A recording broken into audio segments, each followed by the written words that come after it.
Welcome back to my channel. আমার চ্যানেলে আপনাদের সবাইকে অনেক অনেক ওয়েলকাম। আপনারা সবাই কেমন আছেন? আশা করি ভালো আছেন। আমি শম্পা, আমিও ভালো আছি। চলে এসেছি আজ আবার সংসারের কুটিনাটি নিয়ে আপনাদের সামনে হাজির হয়ে গেছি। আর এখন আগের থেকে অনেকটা সুস্থ আছি। আর ঘর দেখুন, ঘরের অবস্থা, ঘর পুরো অন্ধকার। এখানে পর্দার ওপর থেকে বড় বড় টাওয়াল, এখানে পর্দা, তার উপর নাইটি, মানে যা পেয়েছি তাই দিয়ে সমস্ত গরমের জন্য আর কি একেবারে অন্ধকার করে রেখে দিয়েছি ঘর। দেখুন ঘরের কি অবস্থা, সব বেড কভার দিয়ে, মানে পরিস্থিতি নেই ঘরে টিকবো এরকম। ঘর পুরো অন্ধকার, পুরো ঘর অন্ধকার করে রেখে দিয়েছি। পাখা চালাতে পারছি না, প্রচন্ড গরম ওপরে। আর এই যে আমার সাই বাবা অন্ধকারে রয়েছে। চলুন আপনাদের সাথে একটু শেয়ার করি। আর সরি, আপনারা আমার সাথে অবশ্যই থাকবেন। চলুন একটুখানি দেখাই আজ কি রান্না করব। গরমেতে এই কয়েকদিন ধরে হসপিটাল থেকে আসার পর থেকে আর কি একেবারেই আমাদের সমস্ত নিরামিষ, ওই চারাপোনা মাছ ঝোল, এরকম পাতলা ঝোল। আর এই যে এখানে আজকে আলু দিয়ে কুমড়ো দিয়ে একটা সবজি হবে, তরকারি হবে। আর এখানে আজকে একদম যৎ সামান্য একটুখানি মাংস নিয়ে নিয়েছি, প্রায় 500 গ্রাম মতো হবে, এর বেশি নয়। আর সেই মাংসটা আজকে আমি সম্পূর্ণভাবে তেল ছাড়া রান্না করব। আপনারা দেখবেন রুগীর খাদ্য রুগীর মতনই হবে। চলুন। আর এই যে আলু দেবো, মেয়ে বলেছে একটু ঝোল করবে, তা ঝোল মতো করব, চেষ্টা করব। আর এই যে এইখানে দেখুন, তার জন্য আজকে আমি মশলা কিন্তু একদম, এখানে কিন্তু জিরে নেই, জিরে এটার ওপর থেকে দিয়েছি বলে জিরে মনে হচ্ছে। একদম 2-4 কোয়া রসুন, 2টো কাঁচা লঙ্কা, একটুখানি যৎ সামান্য আদা নিয়েছি, একটা টমেটো আর একটা বড় পেঁয়াজ নিয়েছি, আর কিচ্ছু না। জাস্ট চলুন এই মাংসটা আমি করব, আপনারা আমার সাথে থাকুন। আর এই যে আম কেটে নিয়েছি, আমের চাটনি হবে। রোজ টক খাচ্ছি, আজকে একটু চাটনি করব। মেয়ে টকটা পুরো খেতে চাইছে না, চাটনি করব। আর এই যে চলুন কুমড়ো সবজি করব বললাম। আর চলুন বাইরে ব্যালকনিটা একটুখানি দেখাই আপনাদের, কতটা রোদ, প্রচুর প্রখর রোদ। দেখুন গাইজ, রোদ বুঝতে পারছেন কিনা বাইরের দিকে, তাও একটু হাওয়া, মানে এই ব্যালকনিতে আসলে একটু হাওয়া লাগছে, তিরতির করে হাওয়া বইছে। আমার পুজো দেওয়া হয়ে গেছে সকাল সকাল, একদম সকাল সকাল আপনার পুজো দেওয়া হয়ে গেছে। আজকে আমি ভোর 5টায় পুজো দিয়েছি, পুজোটা আপনাদের সাথে আমি শেয়ার করব।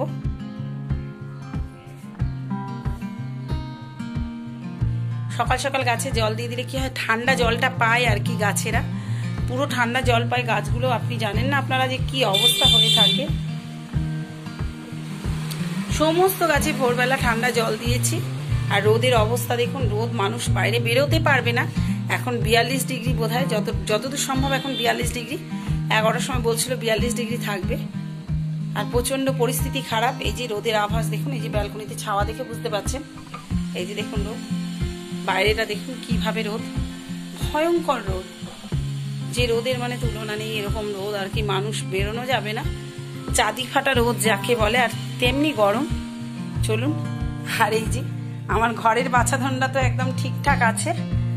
এনাদেরকে তো এখন এই যে মাটি দেখুন শুকিয়ে যাচ্ছে, রেগুলার জল দিতে হচ্ছে। আগে 15 দিনে একবার দিতাম, এখন এখন রেগুলার জল দিতে হচ্ছে। কিন্তু এরা ঠিকঠাক আছে, কেন বাইরে একদম আমি বের করি না, একদম বের করি না। বের করলে মানে পরিস্থিতি খারাপ হয়ে যাবে। যার জন্য এই দেখুন না, রেগুলার জল দিচ্ছে। এই যে মাটি ফেটে যাচ্ছে, তার মানে কি জলটা এখন রেগুলার একবার শুষে নিচ্ছে আর কি। ঘরের ভেতরে এত তাপক প্রবাহ। আর এই দেখুন আমার বলগুলো পর্যন্ত, বাবালগুলো পুরো ইয়ে হয়ে গেছে, মানে শুকিয়ে গেছে মনে হচ্ছে। জল টেনে নিচ্ছে একদিনে ঘরে এরকম।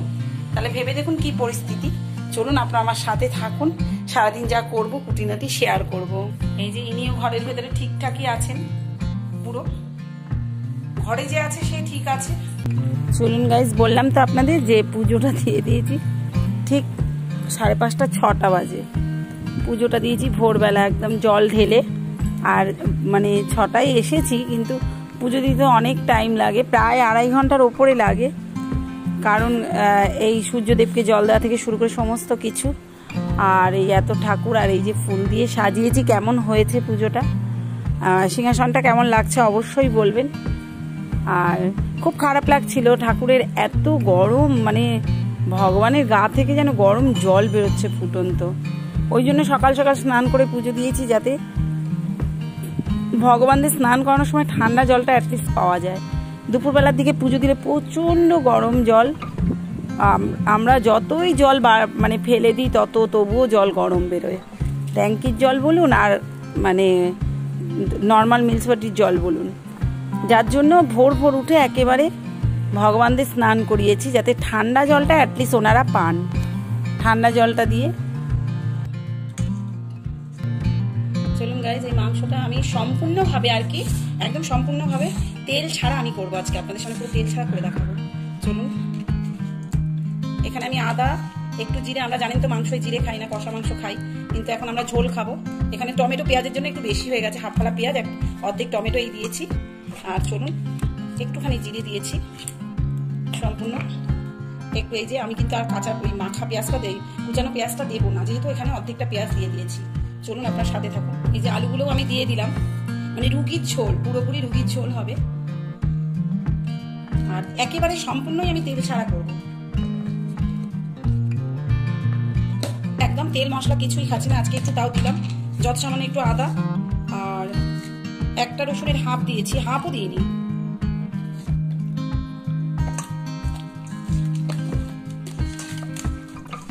আমি কিন্তু এতে তেল দিলাম না এবং দেবও না, তেল ছাড়াই সম্পূর্ণ করব মাংসটা, আপনারা দেখবেন।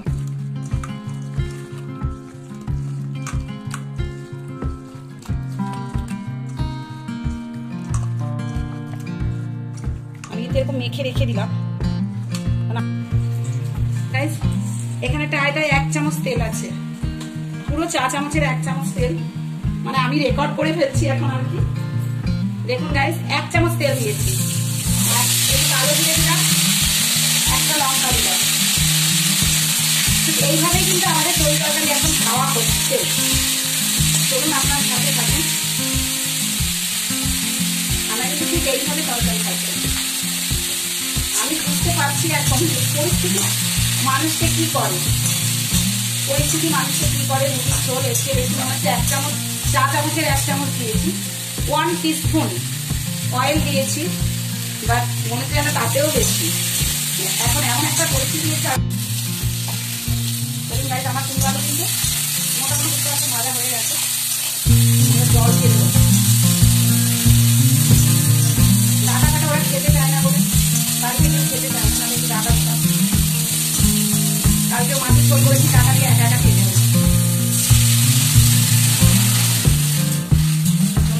ঢেকে দেবো এটাকে। চলুন দেখে আসি তরকারির কি অবস্থা। এই যে হয়ে এসছে তরকারি, কুমড়ো আলুর তরকারি। কুমড়োটা খেতে বলছে অনেকেই ভাবে কুমড়োয় গ্যাস হয়, একদম না। কুমড়োটা কিন্তু, কুমড়োতে প্রচন্ড পরিমাণে আয়রন আছে, কুমড়োটা খাওয়া খুবই ভালো। যাদের প্রেশারের রোগ আছে তারাও, অনেকে চুল পড়ে যায়, যত কুমড়ো খাবেন, কুমড়ো গাজর এগুলো কিন্তু ভীষণ ভালো খাওয়া। চলুন, এটা আমি করে রাখলাম। এটা এর শুধুও খাওয়া যাবে, ভাতের সাথে অবশ্যই এই তরকারি খাওয়া যাবে না। আর এই দেখুন, আমি এত ঝাল খেতাম, একটা লঙ্কা, এমনি ওদের জন্য তো দিই না তরকারিতে।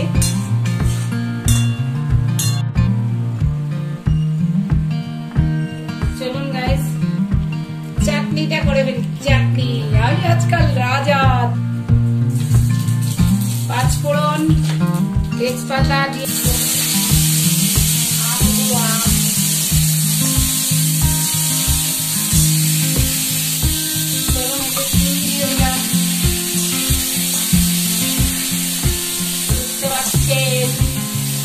নুন দিতাম না, বাট একটু দিলাম, অনেকটা টক আমটা, যার জন্য দিলাম।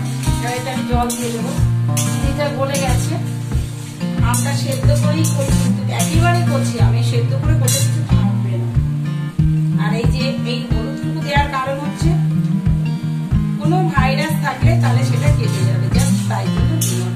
চলুন, চিনিটা পুরোই গলে গেছে, আমি একটু জল দিয়ে ঢেকে নিই। চলুন গাইস,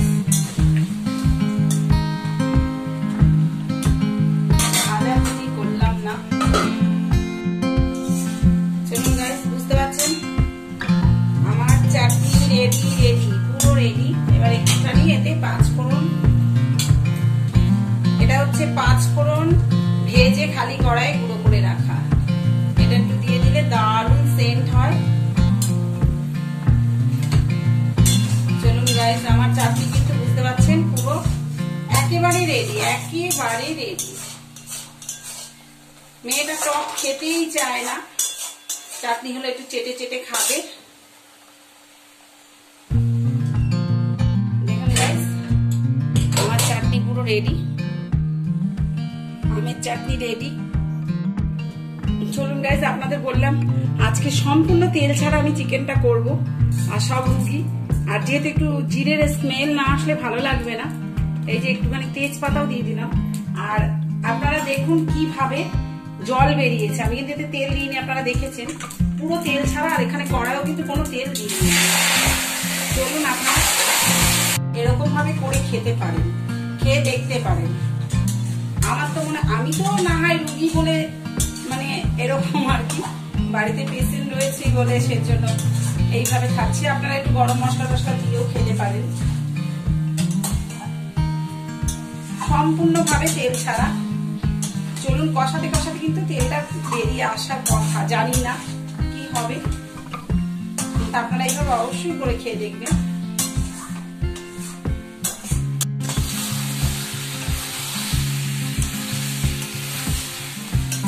দেখুন গাইস, আমি ঢাকা দেওয়াতে এরকম মনে হচ্ছে। আর এত মশলা লাগতো না যদি আমি তেল দিতাম। আপনি কিন্তু তেল বেরোচ্ছে, মুরগির যে মানে যেটুকু আর কি আছে এর মধ্যে চর্বি টর্বি হয়তো সেখান থেকে এমনি তো জানেন একটু তেল ছাড়ে। এই তেল ছাড়ছে, এতে কিন্তু আমার মাংস পুরোপুরি কষা হয়ে যাবে। আপনারাও এরকম করে খেয়ে দেখবেন, তারপর বলবেন কেমন লাগে। এটা মানে উপকার ছাড়া ক্ষতি হবে না। জাস্ট আমার এতে পেঁয়াজ একটুখানি আর টমেটো দিয়েছি। জিরে কোনোদিনও খাই না, যেহেতু এটা একটু ঝোল করবো বলে জিরে দিলাম।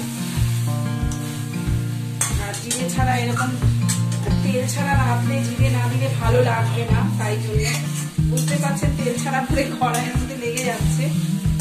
কিন্তু আর একটু ঢাকা দিয়ে দিই, আর একটুখানি তেল আশা করি ছাড়বে। ভালোই ছেড়েছে, বুঝতে পারছেন। গন্ধ কিন্তু, গন্ধ কেমন করছে, গন্ধ কিন্তু খুব সুন্দর বেরোচ্ছে। তো আর একটুখানি ঢেকে দিই।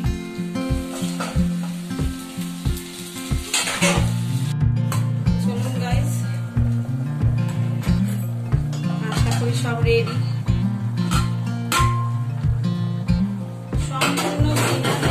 সম্পূর্ণ বিনা তেলে, যদি এটা রুগীর ঝোল, রুগীর ঝোল আপনারাও চাইলে এই গরমে বাড়িতে, এই দেখুন সব বলে গেছে গরমে। আমি কিন্তু আলুও ভাজিনি, অ্যাটলিস্ট আলু ভাজলেও তো সেই তেল খাওয়া হতো।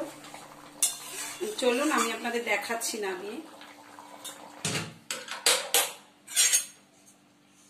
দেখুন গাইস, বিনা তেলে, একদম সম্পূর্ণ বিনা তেল, একদম তেল দিইনি, কিন্তু দারুণ সেন্ট বেরিয়েছে গাইস, দারুণ সেন্ট বেরিয়েছে। আর যারা জানেন না, যারা দেখেননি পুরো প্রথমে, তাদের জন্য বলে দিচ্ছি। আমি এখানে জিরে, আদা, টমেটো, জিরেও অল্প যত সামান্য নিয়েছি, আদা একটুখানি, দু চার কোয়া রসুন নিয়েছি, আর হাফ ফালা একটা গোটা টমেটোর হাফ ফালা বেটে পেস্ট করে দিয়েছি, হাফ ফালা পেঁয়াজ দিয়েছি। এছাড়া আদারওয়াইজ আমি কিচ্ছু দিইনি।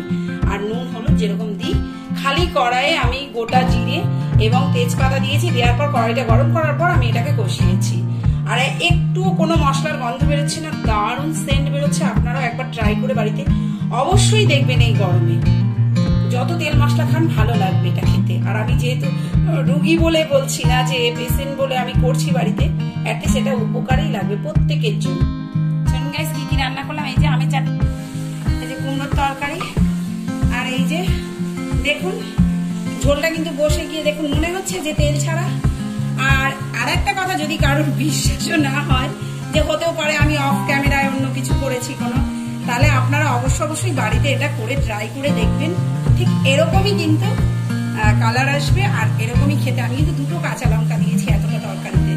চলুন আপনারা আমার সাথে থাকুন, অবশ্যই আমি যা করবো আপনাদের সাথে শেয়ার করবো। আর আপনাদের আমি পাশে আছি, আপনারা আমার পাশে থাকবেন। Thank you so much. চলুন, পুরোপুরি আমার হয়ে গেছে কষানো। আমি এবার একটু জল ঢেলে দিই, মশলা রান্নাটারই জলটা আমি ঢেলে দিলাম। এবার আমি ঢাকা দিয়ে দেবো। চলুন পরে আপনাদের সামনে আসছি। তারপর দেখুন গাইজ, এটা কিন্তু আজকের ভিডিও নয়, এটা ছিল পরশু দিনকার ভিডিও। এই যে মানে আমার বান্ধবী এসছে নিয়ে যেতে আর কি, শুনেছে এই যে ওর হাজবেন্ড এই দাদা, এই যে বলি পুলিশ দাদা, ভীষণ জলি, এসছে জোর করে নিয়ে যাবেই, তুমি গরমে থাকবে, হবে না, মানে এইরকম দুজনা মিলে তেল মাখাচ্ছে এইরকম, যেহেতু ওদের বাড়িতে এসি আছে বলে নিয়ে যাবে। আমি অসম্ভব, আমি যেতে পারবো না। ওরা সমানে পটাচ্ছে, ওর মেয়েও চেঁচাচ্ছে, মানে নিয়ে যাওয়ার জন্য এসেছিল, তাই একটুখানি আপনাদের সাথে শেয়ার করে দিলাম। আমরা নিচে রুমে রয়েছি, নিচে একটু ঠান্ডা আছে আর কি, নিচে যেহেতু আমাদের বাড়িওয়ালা আর কি, আমাদের যে রুম অনার উনি দিয়েছেন চাবিটা, যে নিচে এই গরমে একটু তোমরা, যেহেতু আমি অসুস্থ, তোমরা নিচে কিন্তু গিয়ে থাকতে পারো। তা ওই দুদিনই প্রথম ছিলাম, মানে দুপুরবেলার দিকে সন্ধ্যেবেলার দিকে, বাট আর পোষাচ্ছে না, মানে পাখা নিয়ে এসে যাও আসো, যার জন্য আর নিচে যাচ্ছি না। চলুন আপনারা আমার সাথে থাকুন, সবাই ভালো থাকবেন, পরের ভিডিওতে দেখা হচ্ছে। I love you all.